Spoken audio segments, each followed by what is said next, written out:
Yeah, man. I was at this fucking interview earlier and shit. How did that go? It actually went very good. I shared it on my community tab and everything like that too. So it went very good. Okay. Shout out to Blitz. Blitz did the interview. Shout out to Carmen too. Carmen set it up. So All right. shout out to all them niggas. Yes. Hands down. So interesting. Have you been listening to Suge Knight's podcast? Nah, what do you say? What do you say now? No, it's the first episode you were talking about Akon. Oh You was yeah, talking yeah, I about heard about a lot of shit. You know I what I'm heard about saying? that. Lord, this dude. You were saying how a lot of niggas like fabricated like a lot of shit. Right. If Suge Knight's getting the podcast and R. Kelly's gonna get one soon, Of watch. course, right? Because that would be the best thing to do. But I heard those rumors about Akon and a teenager years ago because Yeah. it was like back in like '06, '07. He had that one song called "Sorry, Blame It on Me." Right. I don't know. I don't know. Yeah. People forgot about that shit. Yep. Crazy. Prison pod. That's what you should name it.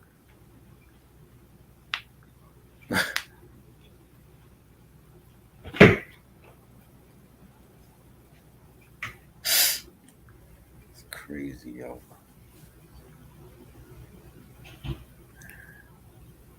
Shit. I was also thinking too. Mhm. I'm definitely going to talk about some newer artists. Yeah. 2024. All right. I'm gonna post some. I'm gonna post some pictures on the community tab, artists, shows, and everything like that too. You know what I'm saying? Because lately, I'm liking what we're doing lately. Mm-hmm. How we talk about like a newer album Yeah. every week or every other week and shit like that too. Because I know like one week in December, I might just talk about Family Matters and Cosby Show that one week. You Yeah. know what I'm saying? Just to get it over with. You know what I'm saying? But yeah, I'm liking that. So I definitely want to talk about a lot of artists we haven't talked about. Like I was thinking, um, I was actually thinking about finishing up the new edition, Right. so the discography. What? How many we got left? We got a few left and Yeah. everything. We got. I don't think we talked about Johnny Gill's albums. Okay. Which one? The first one? Well, technically, I'm minus the Stacey Lattisaw stuff. Right. I don't think I talked about the self-titled one. I know we did the provocation. I know we did that one. Right. Um, so that might be on the list. I Okay. was also thinking about talking about the Delphonics too. Right. David Banner. I'm thinking about talking about him. David Banner. Um, who else? That's all I'm gonna name for right now. So I don't want to name too much shit. Right. Also to 2024, definitely want to think all this talk about us who you flip the sample better. I want to do something Mm. based on like who we take like a random sample and talk about who flipped it better and Okay. whatnot too. Like I don't think no one really ever done some shit like that before, but still. Right. But yeah, I'm gonna really post like a lot of shit too. Cause I'm gonna work on some stuff tonight. Okay. Yeah. Yes. Who flipped it better? We're gonna start this in about 5 more minutes. Oh boy. It's like I'm excited to talk about this album, but I'm not excited to talk about the Satanic album. Okay. That's a dilemma. I'm so intrigued on your opinion on these albums too. Well, I'm not a huge Rolling Stones fan like you, so I know, I but think the Rolling Stones fans will appreciate what you have to say about it than me. okay, I know, but still, but at the same time, Mhm. like from what we talked to albums, we talked about like a Dirty Work, Right. Tattoo. You did prove that you knew like a lot of shit. Well, yeah, I like this. I like that album. Yeah, it's good. Yeah, Yeah. and that new album Mhm. too, is fire. I don't give a fuck what no one Yeah. said. That's a good album. But I'm surprised by the amount of I'm surprised by the amount of albums I got from them. Mm, Because some of the editions I got are like so hard to come by and shit like that. Especially this edition, which I'll talk about in a minute. right. You know what I'm saying? But you know what kills me about Uh, certain fans of the Stones? You know, uh, it's like you have your Brian Jones fans, then you have your Mick Jagger, Keith Richards led fans, and I love the Brian Jones era because you know Brian Jones. Let's be real. Between 62 to 68, 69, he really was the leader of that group. I don't give a right. fuck what no one say. Right. But at the same time, too, it's just that, you know, as much as I love Mick and Keith, I kind of feel like sometimes they can be kind of biased towards Brian, Uh-huh. especially in certain interviews. Because let's be real, Brian was not no say either.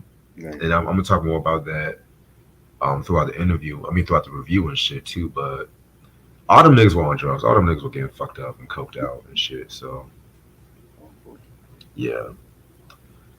But at the same time, too, I do appreciate the musicality of this era because this was like their brief psychedelic Baroque era too. Right. You know, shout out to AJ. Showing with AJ right now and shit. No, it's good. Yo, This is It's good. good. what's up? Yeah, everyone be asking for you in the podcast and shit. They be asking for you, bro. So I was like, you know what? It's all good. It's all I love good. the viewers. Huh? I love the viewers. Oh yeah. Also, shout out to my homegirl Alyssa too. You know what I'm saying, Alyssa. Homegirl told me recently she got a new house. She got a new house recently, so shout out to her. Right. Big shout out. Yes, yes. All right. So pretty much, I'm gonna probably do the Amen sitcom review the week of Thanksgiving and Okay. whatnot. I'm gonna do Ducktales December. Amen. I've been watching that show like a motherfucker lately. I was like, when I watch certain shows like Amen, it's like one of those nostalgic shows, you know. Right. Like you can just like one of those feel good shows, you know. And like I used to watch a lot with my sister growing up and whatnot. Like back when the UPN aired it. Right. No doubt. Thank God Tubi has the whole series and shit too. Right. You know what I'm saying? Right. Yeah. Because I was on the process of recording some episodes too. So whatever I don't have, I'm almost done. I have like a few more season 5 episodes left to record. Mm-hmm. But at the same time too, I feel like the show was best when they had the talents of Sherman Hemsley, Right. Anna Marie Horsford, and Clifton Davis and shit too. Cause I feel like they were like the Three Stooges of the whole show, in my opinion. Like, Facts. see, that was when you hear black sitcoms like Cosby Show, Different World, 227, you never hear Amen No, on that shit. I don't know Never why. hear it. And the show never been released on DVD too. That's crazy. Shit. But we get like any Kardashian reality show on DVD, right? All right. All right. I mean, that's it. It is what it is. But yeah, man. Like you said, Sean, ending off this year good and shit. You know, we got Yes. some heavy hitters coming up. Yep. Especially on Laverne and Shirley. That's gonna be like mid to late December. All right. Yeah, but I'm ready to start this review whenever you are. Cool. What's up, YouTube? Welcome to another episode of our rock review. It's your boy Reg in the building. I got my homeboy Trot with me. Yo. I'm live in Greensboro at the moment, you know what I'm saying? But before I start, you know, we have to do our rock review on this day in music. So instead of just necessarily doing hip hop music, I was also thinking too that whenever I do like a certain genre review, like R&B, rock, or jazz or hip hop, I'm just gonna do on this day and pick like the genre specific to the review of genre. You know what I'm saying? Right. So since we're talking about the Rolling Stones on this day in rock music, Alice in Chains dropped their third album, the self-titled third album, which I do have that in my collection, but I Mm. forgot it. I forgot it when I was on my way here, so I'm gonna share the image to you guys in 1 second.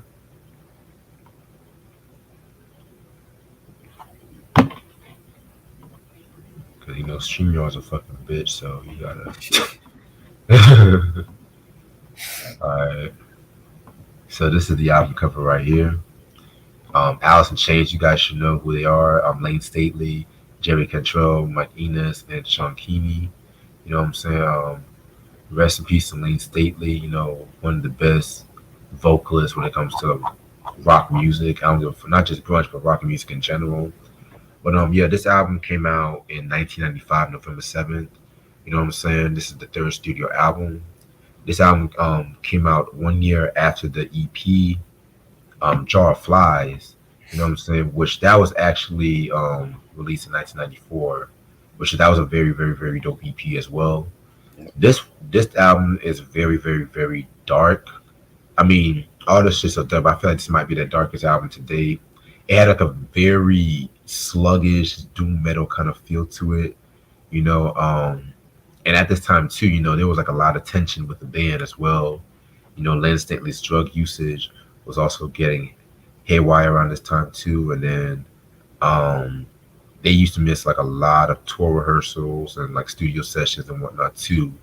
And so, because the album was supposed to have been released, like it kept, I think, got pushed back a little bit too. After they had the tour, but this album has some dope joints like Brush Away. I love Sledge Factory. Heaven Beside You was very good too.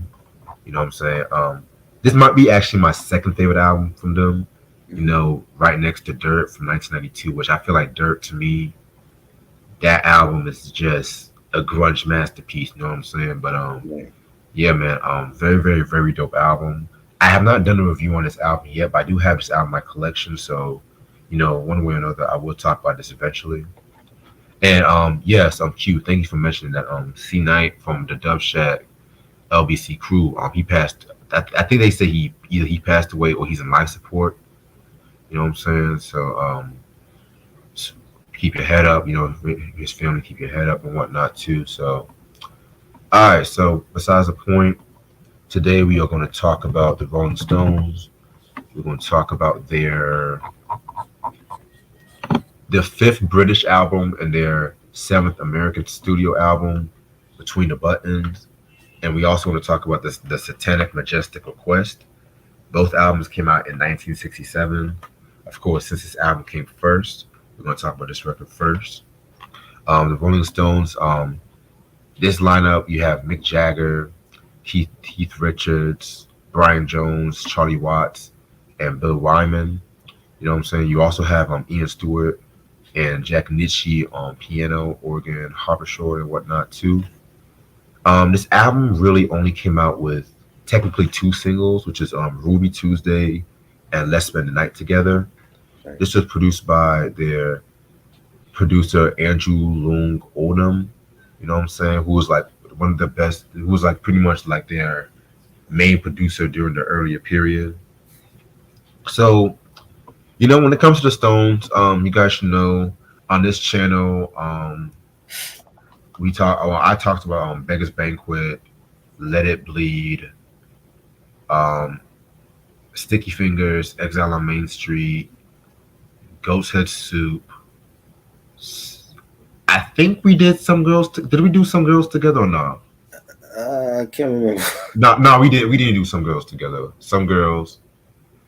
I recently did a re-review of Tattoo You Would Try. I did the first one way back, like in 2014, 15. I think I did Undercover and Dirty Work, and we also did the recent album that they came out with, I think the Hayward album. So right, pretty much we know our shit, pretty much. Yeah. So this album is probably like the earliest album of the Stones we're going to ever talk about to date. So around this period, the Rolling Stones was like getting like a lot of popularity, and they were getting like a lot of commercial success as like the bad boys of rock and roll. You know what I'm saying? And they had dropped the Aftermath album back in 1966, which originally it was going to be a double review between Aftermath and Between the Buttons, but since both Between the Buttons and Satanic dropped in 1967, I thought it would be more appropriate. I'm going to save my review on Aftermath some other day. Also, too, shout out to Ashley because she got me a copy of this and Aftermath too. So shout out to her. Love you for this.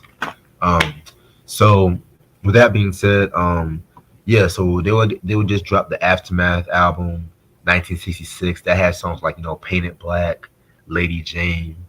I think Under My Thumb was also on that joint too, which that was a very, very, very dope album. That was also, I think, the first album where Mick and Keith actually started writing their own material. Like almost all the songs on the album was like their own material and whatnot too, because previous albums, they wrote their songs, but they had like the blues cover here and there and shit like that too. So then they were touring and everything like that too, and they were touring a lot. And this is around a time when the tours used to just go out of control, and a lot of rebelliousness used to happen, like a lot of like fights and everything used to happen between them and shit too. And so the late 60s, the whole Baroque pop period had happened and everything like that too. So, you had albums like Beach Boys, Pet Sounds, that had like a more Baroque feel to it as well. And the Rolling Stones, they were. This was also around the time, psychedelic rock was also happening, and we're gonna get more into the whole psychedelic period when we talk about the Satanic Majestic Request album. But as with that being said, fast forward to the early 1967, Brian Jones, he was pretty much introducing like a lot of different instruments in like the recording sessions, like kind of like the same how like George Harrison was doing when it came to like the Beatles and whatnot too. And again, if you're gonna watch this review, you guys should know this is gonna be like a lot of Beatles references, when it comes to this fucking review and whatnot too, because at that time, let's just be real, they were very influenced by the Beatles. They were very influenced by them, but at the same time, they were a bit too influenced. That's all I'm gonna say. Right. So, around this time, Brian Jones, he just was getting, he didn't really feel like playing the guitar like that. He wanted to experiment with like different sounds and everything like that too. And pretty much, this is when this album came out and everything like that too. It's called Between the Buttons. Now, I forgot to mention this in the title, but this is actually the US version of this album. And what I mean by that is the fact that if you guys remember when we did the Cream review, you know how certain rock acts used to have like a US version, and then they used to have the UK version and whatnot too, because some songs might be more successful overseas, or they want more of an international flavor and everything too. So the reason why I personally got the US version is because of the song Let's Spend the Night Together. You know what I'm saying? Which I'm gonna get more into that in a minute, because that's not on the UK version. The UK version is pretty much the same. It's just the fact that instead of like Let's Spend the Night Together, you have this song called Backstreet Girl. You know what I'm saying? So, which that was also included on the compilation Flowers too, which I'll get more into that in a minute. So yeah, some people like to collect the US version, UK version. Me personally, if it's a certain song that I like that's not on one version, I'm just gonna get one each and shit like that. If I get the other one, then that's on me. But still, Right. But yeah, this is the album cover right here. Pretty weird album cover, to keep it real with you. So it's kind of crazy too, because around this time, a lot of their fans was worried about Brian Jones' look, because around this time he was like heavy in his drug usage, and his look was like very, very, very like, you can tell like the drugs was taking a toll on him and everything too. So sad, but you know what it is. This is also the 2002 reissue, and if you guys look right here, it says APCO Records. The reason behind that is because Alan, at the time, they were getting managed by Alan Klein, And pretty much, if you guys know about Alan Klein, he is like a very shady businessman. He kind of screwed over Sam Cooke. Let's keep it real. Um, Again, another Beatles reference. He also managed the Beatles for some time, and pretty much what had happened was that he screwed over the Stones, and Mick Jagger actually warned Paul McCartney not to fuck with Alan Klein, but John Lennon was dick riding for Alan Klein and shit like that too. Let's keep it real. Okay. And Alan Klein, if you guys recognize, like Alan Klein has pretty much the whole publishing. I think from like albums from the I think I want to say the Aftermath album all the way to Sticky Fingers. So if you guys like go on YouTube and want to listen to a Stone song from that period, you're going to see like the Abco channel and stuff like that too, because they to this day still get the publishing rights for that.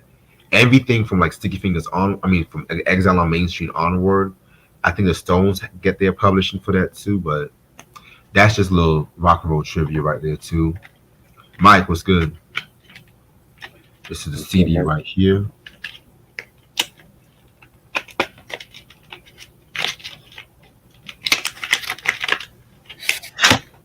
Lord have mercy. Yeah. They got a little comic strip in here and shit like that too. Right.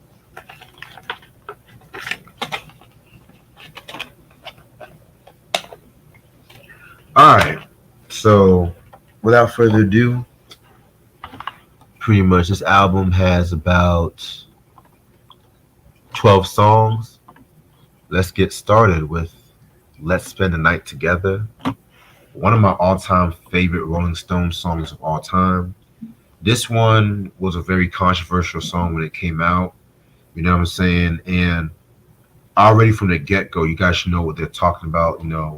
Let's spend the night together, which means, let's get to fucking and everything like that too. Let's, lay down. You know what I'm saying? Very, very, very dope song. Very distinctive up to this point because, it's not like it's not like a blues rock kind of song like your Under My Thumb, Right. or even like your Satisfaction. It has a very Baroque pop feel to it. You know what I'm saying? I love the piano that was played on this record and shit like that too. Which Keith Richards and Jack Niche also did the piano on this one. Brian Jones did the organ and everything like that too. You know what I'm saying? And yeah, man, this song was very infamous because of the fact that they performed this song on the Ed Sullivan Show, and pretty much, Ed Sullivan, he wanted them to change the words to "Let's spend some time together." Right. Now, if you guys remember when I talked about the Doors' first album, the Doors subtitled first album, I talked about "Light My Fire." I talked about how Ed Sullivan wanted them to say, "Girl, we couldn't get much better," instead of "Girl, we couldn't get much higher." But Jim Morrison, he pretty much said, "Fuck that, we just want to do the original line," and he was pretty much banned. He was pretty much banned from the show. They were very banned from the show. Damn. So the Stones pretty much, they actually, believe it or not, they went with it. And mind you, these were supposed to be the bad boys of rock and roll. Right. So if you watch that Ed Sullivan Show performance, Mick Jagger is like rolling his eyes every time they say, "Let's spend some time together," and everything like that too. You know what I'm saying? And apparently, from what I read, or from, I don't know if it's true or not, because a lot of the Ed Sullivan Show episodes are kind of hard to come by. They pretty much came back and dressed up like Nazis or some shit like that. I don't know if that's true, Wow. but they had like a short-term ban because of the fact that they were rolling their eyes. But they came back to the show when they did, the "Gimme Shelter," when "Let It Bleed" was released and whatnot too. So, also one more thing too, David Bowie, he actually did a cover of this song for Aladdin Sane, which I also talked about years ago. Very, very, very dope cover. I kind of like that version a little bit more, believe it or not. You know what I'm saying? That version is kind of growing on me because Aladdin Sane, that's actually my top 5 David Bowie albums and shit like that too. I kind of that one right there, I feel like that one don't get a lot of love. That kind of gets overshadowed a little bit by Ziggy Stardust, but that's all I have to say about Let's Spend the Night Together. Very dope song. Yeah, this was a good song, and I like his one of the best songs that they've done. You know, Yes, sir. All right, track number two, Yesterday's Papers. This is actually my favorite song on this album, believe it or not. I hate the song that because it's so fucking short, but this is not only the one of my favorite songs on this album. This is actually a top 10 Rolling Stone song for me. You know what I'm yeah, saying? Because this one right here definitely has like a very psychedelic, baroque kind of feel to it. I love the arrangements on this joint right here too. You know um the usage of the vibraphone from Brian Jones was very good. yeah, Um, this song actually is about it's apparently about a girlfriend, an ex-girlfriend of Mick Jagger by the name of Christy Shrimpton. They had broke up, and pretty much he wrote this song about her and everything like that too. Pretty much just dissing the fuck out of her. I yeah. don't know if this is actually true, but I read that she actually tried to commit suicide after she heard this record. I don't know if Wow, it's actually true or not, but crazy. um, by the way, Let's Spend the Night Together was actually about his girlfriend at the time, Marian Faithfull, who was also a singer too. So I forgot to mention that, but yeah, this joint right here, Yesterday's Papers. I love this fucking joint right here. I love the line when he says, well, after this time, I finally learned. After the pain and hurt, after all this, whatever I achieved, I realize it's time to leave. And then it has that, who wants yesterday's papers? Ding, ding, ding, ding. Who wants yesterday's girl? I mean, that fucking melody is so fucking dark and gloomy and shit like that, too, but very straightforward.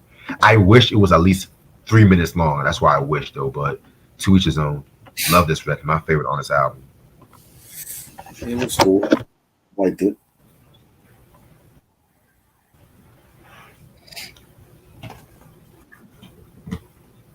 Yes, sir. Yeah. Yeah, man. Track number three, Ruby Tuesday. I know this song is a fan favorite to a lot of people, but I never liked this song, to be real with you. I never liked this song. I felt like, I mean, this was pretty much, again, this time Keith Richards is talking about one of his girls. He was in a girl named Linda Keith, and pretty much this was like a dedicated to her. But I never liked the chorus. Goodbye, Ruby Tuesday. I never liked that. I felt like uh, I could have done without it, to be real with you. Yeah, it was not one of my favorites. Yeah, I feel you on that. All right, track number four, Connection. Now this was a heavy rocker right here and shit too. You know what I'm saying? From what I got from this record, it's pretty much Keith Richards writing a song about waiting in the long hours of the airport and everything like that too. You know what I'm saying? And it's actually one of Keith Richards' favorite songs. You know he's ever done for the Stones and stuff like that too. You know what I'm saying? And it's also kind of crazy too because he's talking about they're talking about injection shots and shit like that. And this is also the same year when they actually got busted for drugs, which I'll get more into that in a minute. You know what I'm saying? So this was a very interesting song right here. Love it. This was alright. It was I like the beat. Yeah, definitely. Track number five, She Smiles Sweetly. Um, yeah, this one right here was like another very dope track. It's a ballad. I think probably one of the few ballads on this album. You know what I'm saying? It's pretty much, them. It's pretty much a very distinctive song because a lot of people at that time thought they were like devil worshippers and everything like that too. You know what I'm saying? And for them to do like a song like this, like a more spiritual song, people that looked at them like they were crazy and shit like that too. So it's not one of my favorites, but it's a very distinctive song. Yeah, I like it. I like the beat and the melody of it. Yes, sir. All right. Next joint we got is Cool, Calm, and Collected. You know what I'm saying? This is a very dope song in my opinion. This one right here is just talking about the bougie woman, the bougie English woman as they would call them and stuff like that too. It's pretty much like a fucking parody of how they act and everything like that. You know what I'm saying? So I love Keith Richards' drumming. I mean, it's not his drumming, his guitar work on this track right here too. And as usual, the piano was very good on this record, so I love it. Yeah, the drums on this was good. Definitely enjoyed it. Yes, sir. All right. Next song we got is All Sold Out. Yeah, this is actually another favorite of mine. You know what I'm saying? It has a very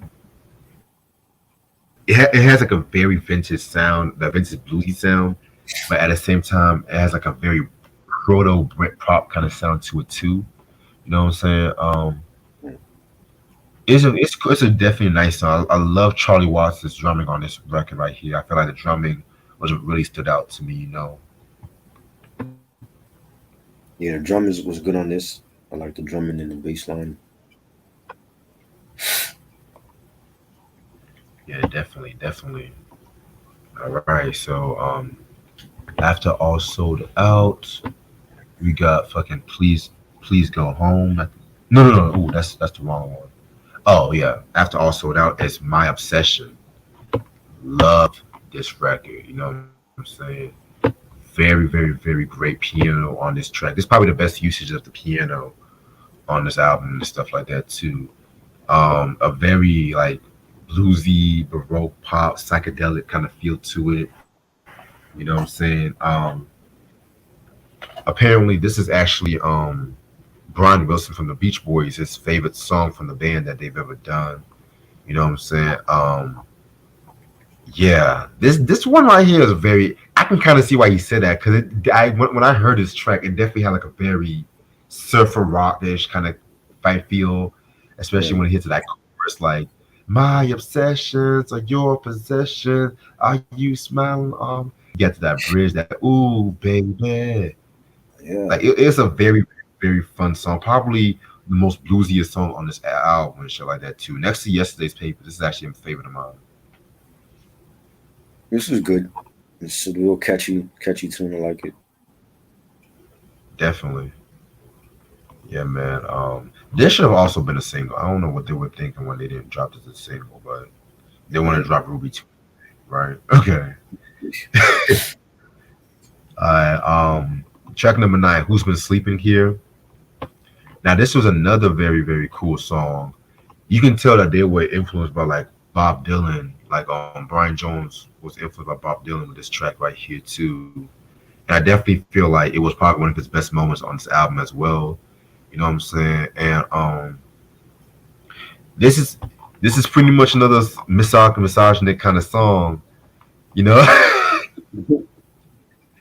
this time the girl was cheating on them and shit like that. You know what I'm saying? So Right. it's if you guys know about Drew Hill's song "Somebody Sleeping in My Bed," Right. this This is is part pretty two. much like, this is this is pretty much part one because this came out years Part before one. Right. This is the prequel. the This prequel. is the prequel. Yeah. This nigga said, "Don't you look like a Goldilocks? There must be somewhere you can stop. Yes, there's the noiseless old newsboy, the old British bridge lagger, but you'll tell me now who's been sleeping here and everything like that too, you know."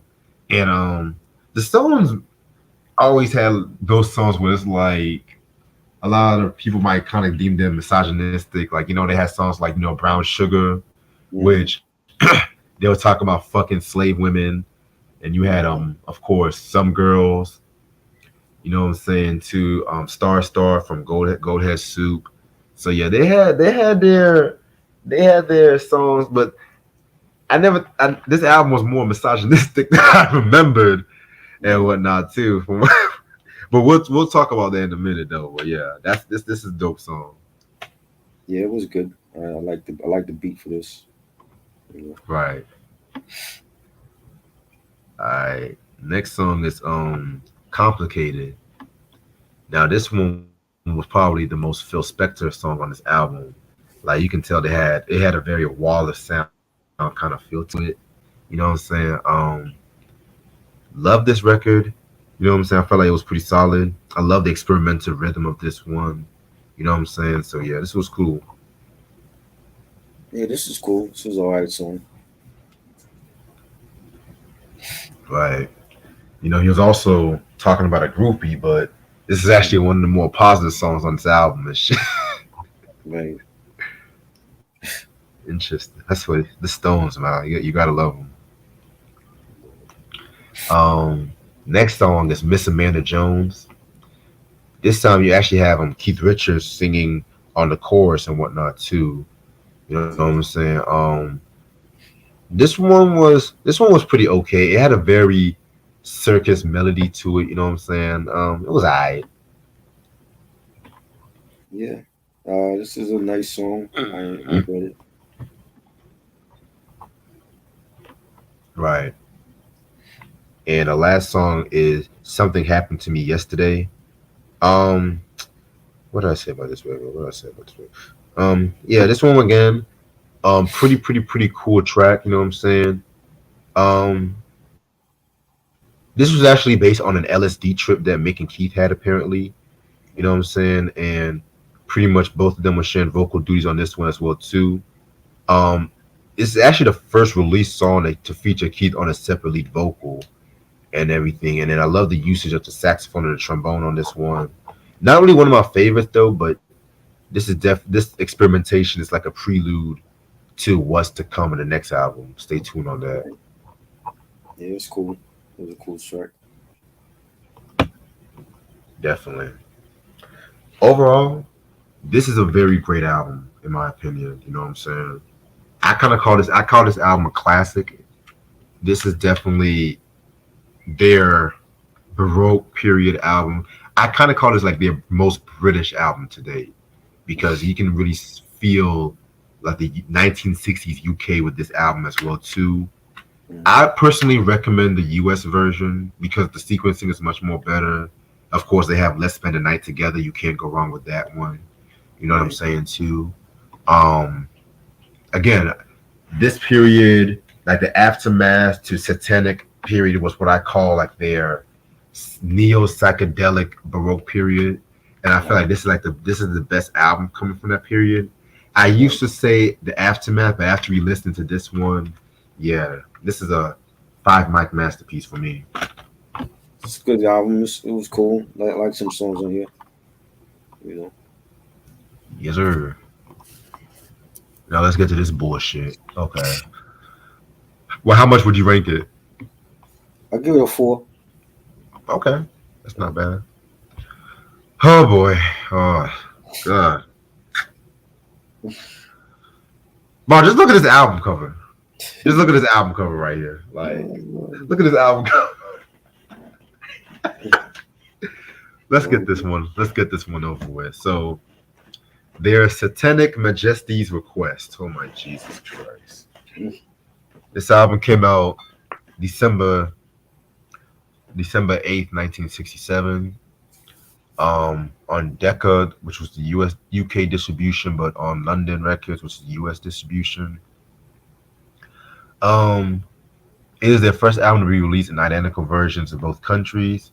It came out with a couple singles, In Another Land, The Lantern, She's a Rainbow, and 2000 Light Years from Home.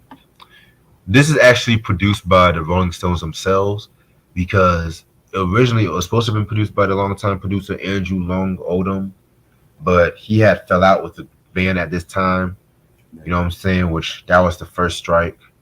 You know what I'm saying? But so after the release of Between the Buttons, the Stones was pretty much, they were kind of going through some shit around this time too. For one, their drug usage was really going rampage at this time. Hmm. Like I mentioned before, Mick Jagger, Keith Richards, and Brian Jones, they were pretty much hounded for drug usage and recreational use and everything like that too. And there was a party at Keith Richards' house, and pretty much they got arrested. And there's a legend that the cops busted in the party, and there was an orgy between Mick, Keith, Marion Faithful, and a Mars bar. A and Mars everything bar. like that. Yeah. Candy? You said what? Candy? Yeah, the candy. They were having You that got a, sexual. you got an orgy with a candy? How does that happen?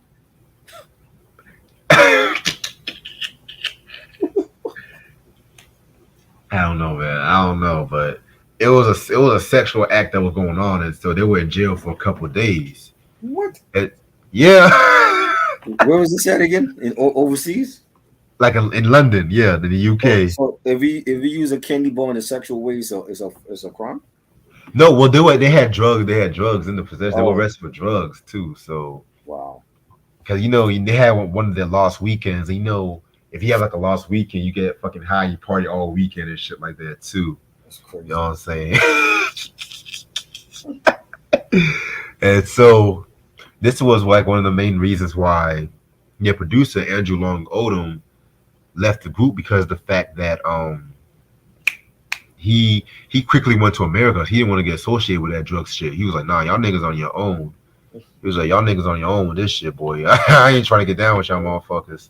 Right? Do they still make Mars bars? Yeah. Wow, that's crazy. Yeah, for real, man. And so also around this time too, on the music note, they dropped the US only compilation Flowers. Hmm. And Flowers, pretty much Flowers is just like, it's like greatest hit songs plus a few B-sides.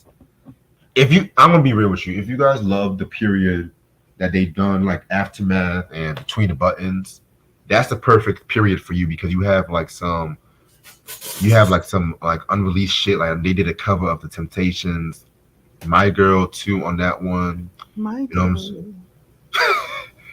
Yeah. That one. But the biggest thing that happened that really shaped the Stones was not something that the Stones did particularly. Hmm. It was what the Beatles did. They Oh, dropped Sergeant Pepper, Sergeant Pepper's Lonely Hearts Club Band. man, They dropped that in May 26, 1967. right. Music was not the same, honestly, when that album came out. And that was when everybody was on that psychedelic shit. And then that album pretty much kicked off the whole summer of love. Everybody wanted to have sex, have orgies, all Hey, that stuff too. there's nothing wrong with that. Right, right.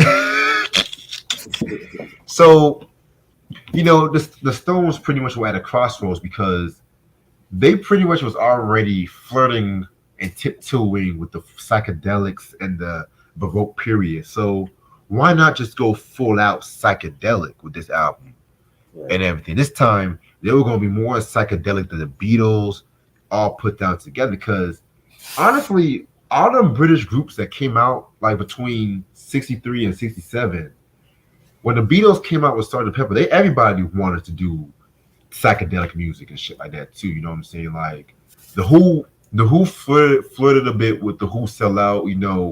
I Can See for Miles. Come on, that was a very psychedelic song from them. Hmm. The Animals too. You know what I'm saying? Hell, even Sonny and Cher, The Beat Goes On was a very Right. psychedelic song. Like the beat goes on, dun dun dun dun. The beat goes on, dun. But let's keep it real though. Let's Hmm. keep it real, because a lot of people also say, and even Paul McCartney said, that he was influenced by the Beach Boys when it came to them, because Beach Boys did Pet Sounds. They Right. do good vibration, all that shit. Right. You know what I'm saying? So the Stones, they wanted to get in some of the action too. Oh, they want to get in some of the action too. You know what I'm saying? Hmm. But see, with all the legal issues and their drug usages, these niggas weren't even in the same studio when this album was recording and shit. You know what I'm saying? Oh wow. And the only motherfucker that was really in the studio nonstop was Bill Wyman. Right. He didn't really do a lot of that crazy shit, because he was messing with younger girls at the time. But anyway, when it comes to this album and shit like that, they were also experimenting more with like African rhythms, acid rock, and everything like that too. And when this album actually did come out, you know what I'm saying, a lot of niggas didn't like this album. It didn't really I mean, it was a commercial success, I can see why. but yeah, it was a commercial success, but that commercial success was not sustainable because still the Beatles was just killing shit, and everybody looked at this album like it's a Sergeant Pepper ripoff, including me myself. But at I the don't same even. time, you said what? I was gonna say like it sounded like Beatles shit they were doing over Yeah, and even like Mick and Keith, they don't even fuck with this record either. To be there. real Right. with you, mind you, I don't even have this album. I've seen this album go for a stupid amount of money, like 30 $40 as final record. I'm like, my Wow. God. I'm like, my God, and shit like that too. You know what I'm saying? But these days, a lot of diehard Rolling Stones fans, they actually like this album, which I'm kind of confused Yeah. about. I'm like, what? I'm confused too. You said what? So I'm confused too that they like it. Right? Cause I told you, man. I told you, like, cause I'm gonna keep it real with you. This might be a hot take. You know, I gotta give a shout out to Cavase for this. I gotta give a shout out to Cavase. Jesus You know, Christ. this is actually my least favorite Rolling Stones album. This is a hot take. Okay. Okay. This is my least favorite Rolling Stones album. Next Least to favorite. Least favorite. next next to Goat's Head Soup and Black and Blue. Mind Uh-huh. you, this is the guy that loves Undercover from 1983 and Dirty Work, which a lot of people Right. say those are bad Rolling Stones albums. So, and mind you, this is part of the Brian Jones era. So I know I'm gonna hurt a lot of people's feelings with this. Cause I know a lot of people love Brian, and I love the Brian Jones. I love him too, but I'm not gonna lie. I mean, his creative input, it was still intact, but they made a lot of bad ideas and bad decisions, which we'll talk about Right. that. So look at this Harry Potter artwork right here. He said Harry Potter. Like already from the get go, this I look at this album cover, I'm just like, what is this? What is this? Like It's they had like the earth, wind, fire, air elements going on and shit like that too. all kind of shit. You know what I'm saying? Yeah, cause with the Sergeant Pepper album cover, they had like all the cultural figures and shit like that. This one, they were just like they want to be fucking Chronicles of Narnia with this shit. And basically, what is this? Fucking Mr. Tumnus looking ass motherfucker. Oh, Lord. Oh shit, boy. Lord. Um, shit. Anyway, yeah, man. Hell, even Mick Jagger said this is the worst Rolling Stones album. So I'm not crazy when I say this shit. Okay. You're not. You're not. Even if we think you are, you're not. Yeah. Yeah, because I don't understand how a lot of Rolling Stones fans, diehard fans, they can talk mad shit about some girls from 1978, but they will praise this album. I'm like, y'all fucking crazy. Some girls Miss You shits all over this whole album. Yeah, Let's keep it a buck. Wow. Hell, I'm gonna be real. I'm gonna cause a lot of feelings. I like Emotional Rescue over this album, Okay. but let's just get over this album because it's already 1 a.m. and shit. All right, let's get this shit over with. So, track number 1, Sing This All Together. So when I was listening to this song, I was working out in the gym. Right. I heard the organ. And everything like that too. I was like, okay, you had a little gospel feel to it. And then the vibraphone comes out of nowhere. I'm just like, okay, the Mellotron. And I think to myself, this shit sounds like Rugrats theme song. Like this shit sounds like some Rugrats shit. Rugrats. Dun Wow. dun dun dun dun Wow. dun. Okay. Rugrats. I was thinking to myself, this shit sounds like Rugrats and I know Ray Sean. I know if Ray Sean heard this joint, he know what the fuck I'm talking about and shit though. Rugrats But 2.0. I mean, I don't dislike this song. I just feel like it's an acquired taste, Acquired taste. Yeah. The people with no taste. I, Oh shit. I feel like all these songs sound like the Beatles. Like it's a low key. It's like a Beatles album. All this shit sound like the Beatles. I don't hear Rolling Stones on here. It's like all this shit remind me of the Beatles. They were inspired by the Beatles with this. They had to Well, let's yeah. They say it was not a Sergeant Pepper ripoff, but nah. I'm It's just looking at clearly myself like, it's yeah, clearly y'all were influenced by Sergeant Pepper. of Let's course they was. y'all were trying to And make y'all was it strawberry like that? fields. Wasn't that like their competition was the Beatles at that point? Yeah, that's So what the media wanted that to be their conversation.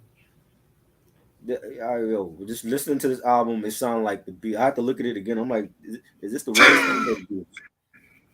Oh You shit, know? my god.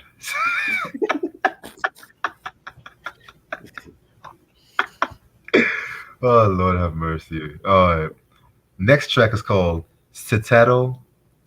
Now, this was one of Keith Richards' few keyword. I put an emphasis on few favorites on this album and everything like that too. You know what I'm saying? And this was okay. It's not slice and butter with the few margarine on the top of it. You know what I'm saying? It's not nothing like that. But this was okay. It had a very dark and gloomy kind of feel to it.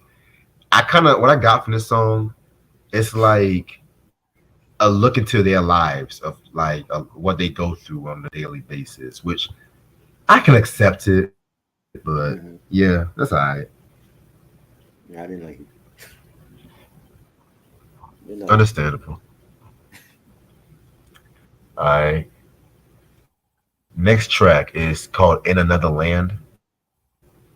Now, this was one of the three songs written by Bill Wyman, and it's actually the only Rolling Stones song to have Bill Wyman on lead vocals. But you can't even tell it's him because he uses a tremolo effect on his voice, Mm-hmm. and I don't understand why he wants to do that. But to each He his used a own. what? A tremolo? It's like one of those filtered effects that a lot of psychedelic rock acts use at that time too. Oh, okay. I'm like, okay. Well, you talking Like, another language? Tremolo? What is that? yeah, and also a little trivia. This song also features background vocals from Ronnie Lane and Steve Marriott from the group Small Faces. You know what I'm Tremolo. saying? Small Faces. That was like the psychedelic group right there as well too. You know what I'm saying? So yeah, man, I did not like the song. I like Bill Wyman. I feel like he's a very dope bass player, especially when it came to like the good portion of this Rolling Stones. But this one, I did not like. I did not like this one. This is I just don't like the even the songwriting. right. You said what? I don't like the whole album, but that's just me. Yeah, yeah. I don't like the I whole only album. like I only like two songs from the try. I only like two songs. So I'm for once, I don't blame you for I don't for I don't once. like the whole album. That's just me. Whole album sucks. It sounds like a Beatles ripoff. I don't understand how are you sure they might have to been on drugs when they were doing this album. They had They to be. were they were on drugs. Because there's no way in hell you listen to this album and then you listen to Sgt. Pepper and you can't see the similarities. Like the instruments sound like the same shit the Beatles was using. Yeah, they were on LSD when they really did this shit, boy. Yeah, it shows. Definitely. But you want to know the gag? Uh-huh. You want to know the very funny gag? Uh-huh. John Lennon and Paul McCartney did uncredited background vocals on this song. Really? Yeah, it was like an unreleased song. They did like uncredited vocals on it. You know what I'm saying? Well, there you go. There's the connection. They have the Beatles on the album. So what Well, does that tell you? it wasn't. It was pretty much like a standalone single called "We Love You." I didn't love the album. So that's the biggest gag right there. That's the biggest Wow, gag. that's So crazy. can you imagine if they were actually on this record? And Right. shit? Well, it was on the record. It's just it was unreleased. You said the shit is unreleased. Oh no, it was released, but it was released 3 months before the album. Oh, Yeah, wow, unbelievable. yeah, man. But but yeah, like I said, I like Bill Wyman, but even the songwriting itself is pretty bland itself for a psychedelic song. We heard the trumpets blow, and the sky turned red when I accidentally said that I didn't know how I came to be here, not fast asleep in bed. Like I've heard better with Jefferson Airplane and shit like that. Come on, and I love that surrealistic Pillow album, Oh, Lord. man. Oh my god. I don't know. No, I didn't like it. Do not like it. Yeah, definitely. Track number 4, 2000 Men. Oh my god, what the fuck? Ball. Is it me? The guitar was so fucking loud, I cannot even hear Mick Jagger's vocals. Yeah. Oh, okay. Alright. Like, so apparently the song is about a man from the year 2000 who's pretty much is like his wife don't understand him and he's feel like he's living alone. This kind of reminds me of a Twilight Zone episode. I could have Right. sworn I've seen this on a Twilight Zone. Yeah. Probably. Well, this whole album is in the Twilight Zone. To be real with you, I mean, Oh Lord. Yeah, the you fuck. stupid. But yeah, I did not. The guitar was way too fucking loud on this song right here. So yeah, I didn't like this one. Yeah, I didn't like it. All right, track number 5. Sing this all together. See what happens with a hidden track called Cosmic Christmas.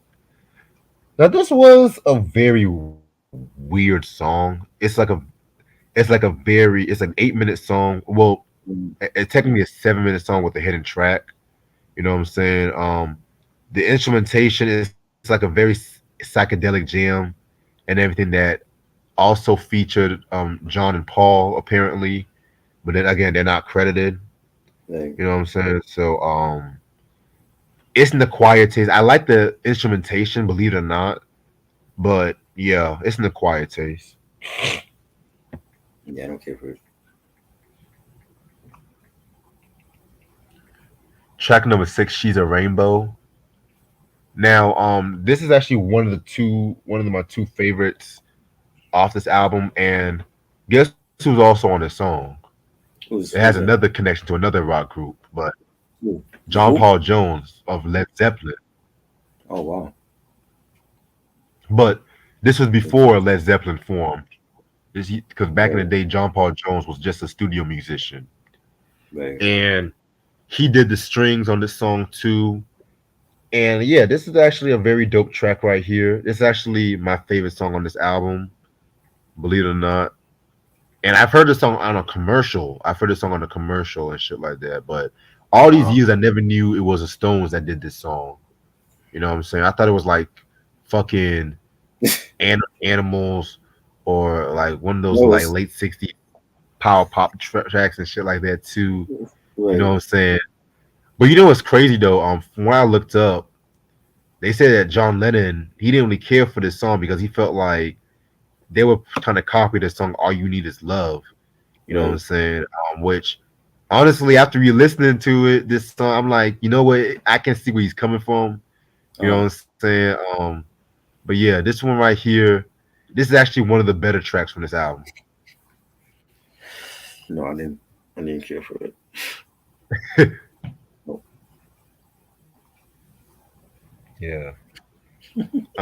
Track number 7, "The Lantern." All I'm gonna say about this track was that Mick singing elevated this track. That's really the only reason why I like this song. You know what I'm saying? But yeah, this song was not really a favorite of mine. Yeah. It was okay. I just think of all of this shit sound like the Beatles to me on this. I'm like, what is this, bro? Yeah.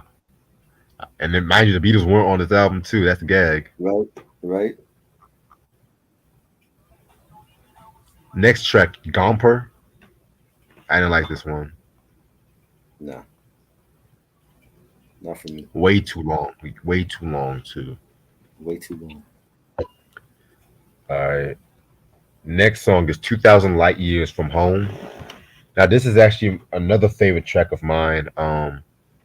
I love the usage of Brian Jones used with the Mellotron. This song was actually written while Mick Jagger was in prison, after the whole drug charges and shit like that too. You know what I'm Right. saying? So yeah, this one right here was a pretty dope song. This is probably the most psychedelic song on this album, but at the same time, it's actually the best psychedelic song on the album. You Hmm. know what I'm saying? So yeah, I like this one. Did we do She's a Rainbow? We did that one, right? Yeah. That one, they're playing that right now in the commercial, yo. I forgot the name of the commercial, Wow. but that one is being used in the commercial right now. I forgot to say that it's being used in the Yeah. commercial right now. Yeah. I said it was also used on a commercial and shit. I heard it from a Yeah, commercial. yeah. Like I want to say it's a car commercial right now, but they're using that in Yeah. current. Yeah. Irony. All right. And the last song is On with the Show. Hmm. Yeah, I didn't like this one. Nah, I ain't got it. Overall, this is not a good album from the Stones, in my opinion. You know what I'm saying? I personally feel that this album was very, very, very weak. Not a good record and shit like that too, in my opinion. I feel like with this record, they were trying so hard to be like the Beatles. It was not even funny. They Of were course it trying was. so They sound they like were them. tr- they were trying so fucking hard Yeah. and everything too. So and yeah, like I said, I've always said for years this is actually my least favorite Stones album and everything like that too. So the fact that even Mick Jagger himself said that it's actually the worst Rolling Stones album to date, y'all motherfuckers should appreciate this shit. You know what I'm saying? Because when I say this shit, I really say this shit and shit like that. Because Right. people be like, "Oh, you're a hater." This is one motherfucker had the audacity to say this is better than Sergeant Pepper. I'm Right. like, No, it no, ain't. nigga. Let me tell you No, it ain't. something.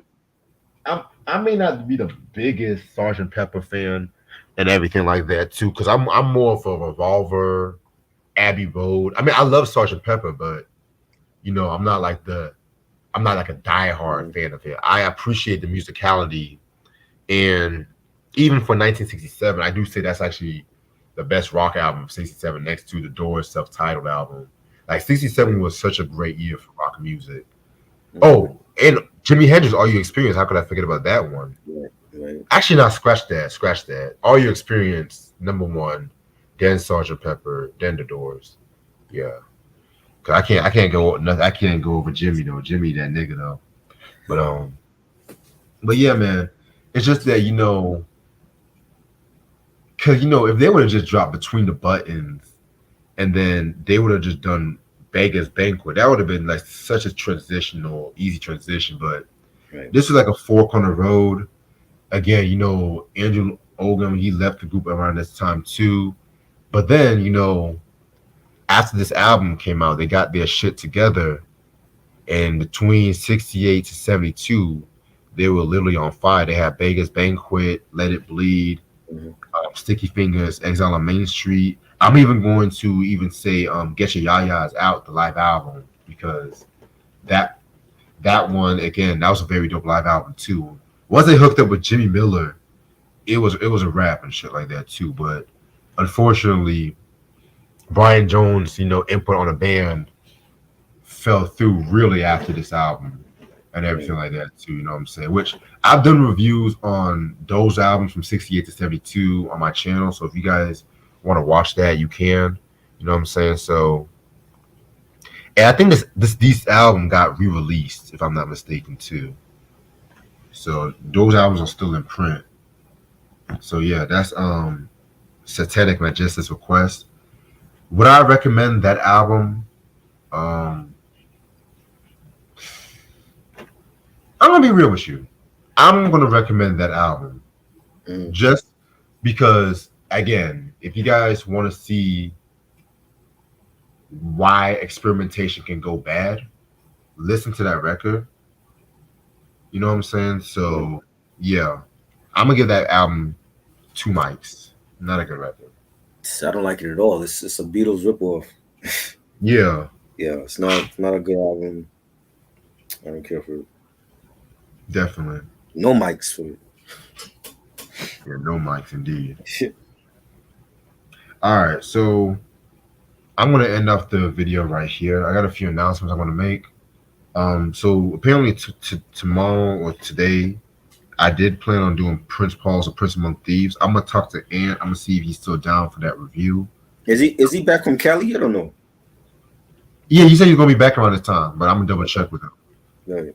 If he say he's kind of busy now, I might just push that probably till next week.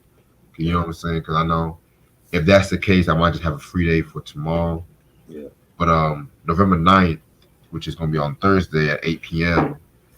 We're gonna do the Ghetto Boys a double review, Grip It on the Other Level, and the self-titled remix album, which I really can't wait to talk about that one. You know what I'm saying? Because I really wanted to actually get my hands on that Grip It album though, but that album was so hard to come by.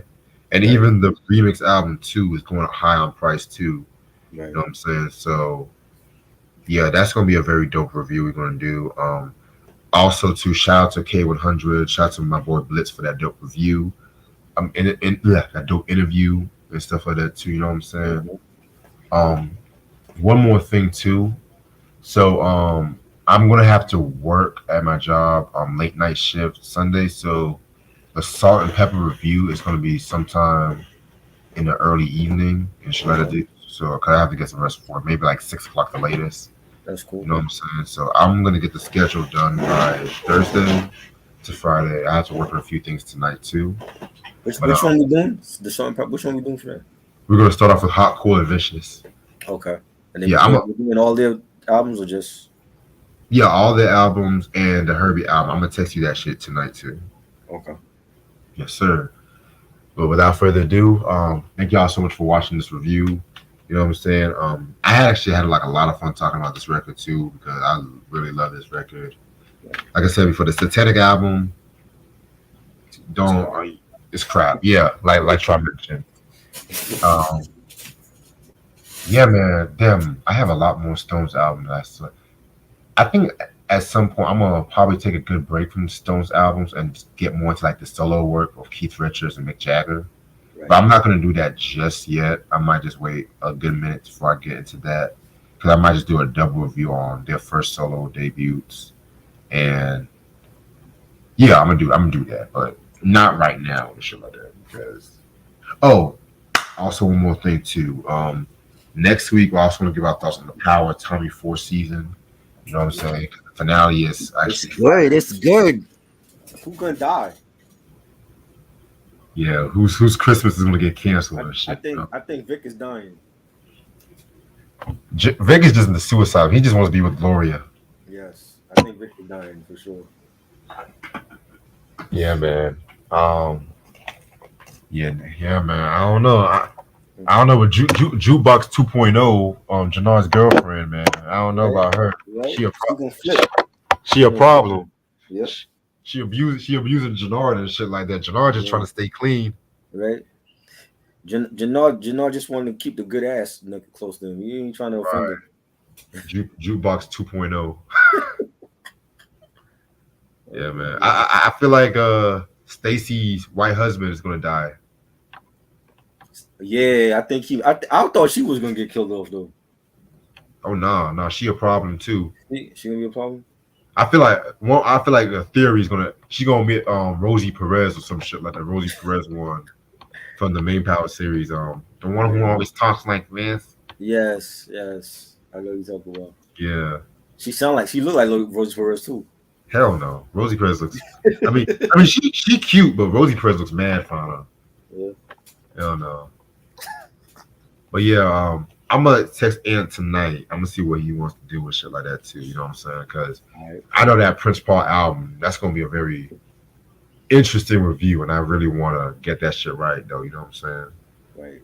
Because I really because he did talk about we did plan on doing a video too on our top 10 hip hop groups and duos and shit. You know what I'm saying? So yeah, no boy indeed. You know what I'm saying? But with that being said, I'm gonna end this off right here. Appreciate this try as usual. I will see y'all All niggas right. later. Peace. Peace.